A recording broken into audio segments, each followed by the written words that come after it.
Hello, Kabayan! Kabayan! Hey, Kabayan! But I don't have a girlfriend. Sino nga ba si SaudiPinoy? Mag-intro muna tayo.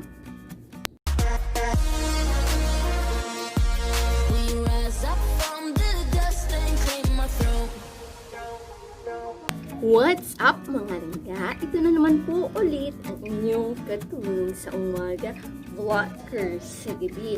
At assalamualaikum warahmatullahi wabarakatuh sa lahat ng mga kapatid nating Muslim. Kung bago ka pa lang dito sa channel ko, please huwag kalimutan i-click and like at ang subscribe sa baba at please click the notification bell para ma-update kayo sa lahat ng mga bagong videos ko. Sino nga ba si SaudiPinoy? Si SaudiPinoy ay may Facebook page na may 165,000 followers lang naman at kadalasan magpa-follow sa kanya ay OFW ng mga Pilipino. TikTok naman, almost 7,000 followers lang naman ang meron siya. At sa Snapchat ay makikita niyo rin siya. Si Ahmed ay isang 29 years old na Saudiano nurse na mahilig maglaro ng basketball kasama ang ating mga kababayang Pilipino dito sa Riyadh. Kabayan? Ano yun? Brother, it's lockdown. We cannot go outside. Bakit nga ba siya tinatawag na SaudiPinoy? Dahil si Ahmed ay isang pure Saudi boy with a Filipino heart. Pabili! Dalawang red horse. Red horse. Red horse. Dalawa. Saudiano, wala red horse. Ha? Red horse. Yung alak, red horse. You read Saudiano sari-sari store. Sari-sari store. Red horse. Oh, okay, wait 1 second. Wait. Bakit nga ba maraming mga Pilipino ang natutuwa sa kanya?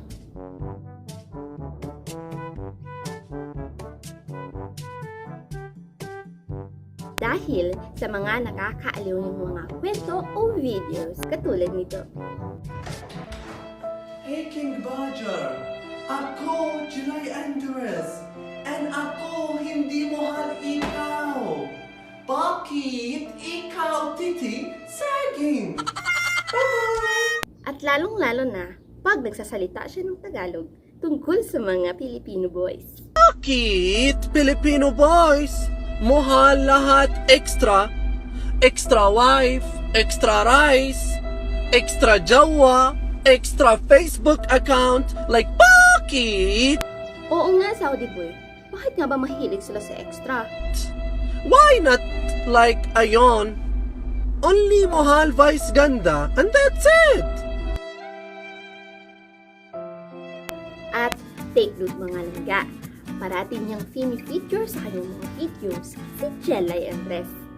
Ko alam Tagalog, bakit ako jawa? Dalagang Pilipina! Talaga! Hey, Saudi boy, tanong ko lang. Idol mo ba talaga si Jelay Andres o crush mo talaga siya? At mga langga, may mensahe si Saudi boy sa lahat ng mga OFW boys katulad nito. Hello, Kabayan! This message for all the OFW boys.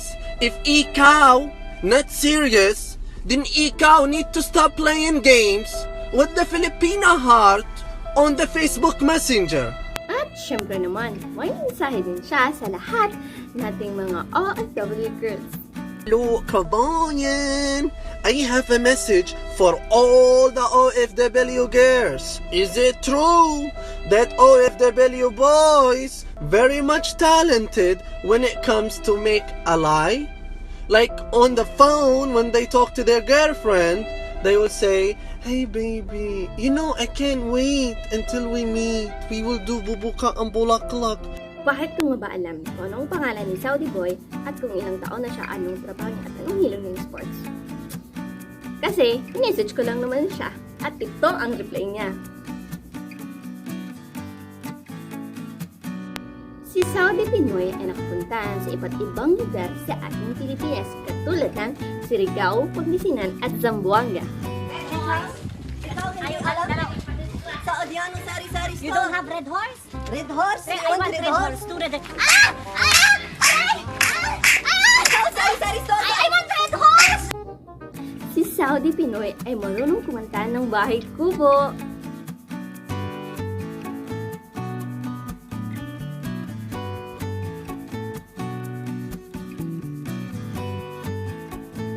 At kung paano gumamit ng poso. Okay, so the first thing, I'm gonna show you how we can get water in the province of Philippines. Number 1, you get the tabo shower. And this is the water bomb. This is how you get the water. So what you do is, you see? Then again.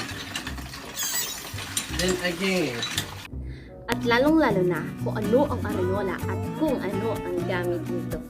In the Philippines, if it's like 2 a.m. and you want to pee, you don't need to go to the bathroom. All you need to do is do it in this one. And when you wake up tomorrow morning, you can just throw it in the toilet.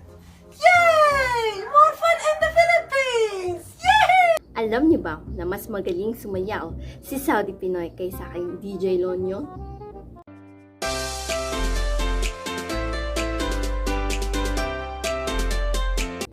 At siya talaga ang nagturong sumayaw ng tala kay Sarah Geronimo.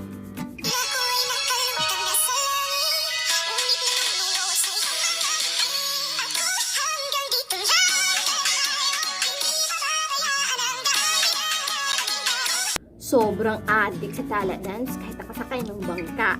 Nagtatala dance yan.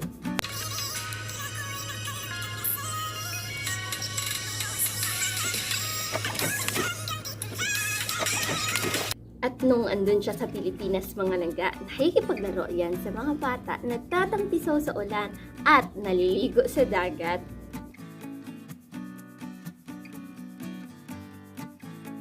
The Philippines, Kabayan!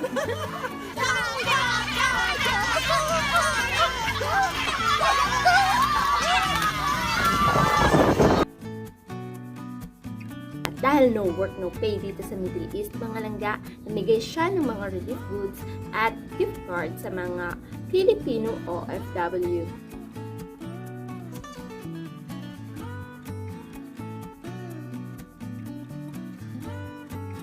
Can ako gift ikaw Lulu Market gift card? What's that? This gift card, so you can go buy grocery. Okay. This is free? Yeah, free. Okay, thank you, brother. You're welcome. At may pa-flowers pa siya at lapas pa choice sa mga nakakasalubong niyang mga OFW nating nurse. Thank you. Thank you for your hard work, sister. Huh? You take one. Hi, thank you. You're welcome. Syukran kitil SaudiPinoy sa pagbibigay sa amin ng ngiti sa aming mga bawat labi. Despite man sa problema na kinakaharap ng ating mundo at lalong-lalo na kaming mga OFW na nagsasakripisyong lumayo upang matugunan ang pangangailangan ng aming mga pamilya. Kabayan, ikaw, mahal ako?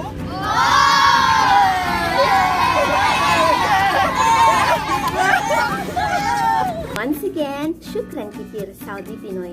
May Allah bless you always. Shoutout ko po pala ang Malinaw family sa Padada, Davao del Sur, lalong-lalo na ang pamilya ni Eliza Flor Malinaw na isa sa candidate ng Miss Universe Philippines 2020. Huwag po nating kalimutang suportahan ang kanyang laban ngayong October 2020 for Miss Universe Philippines 2020.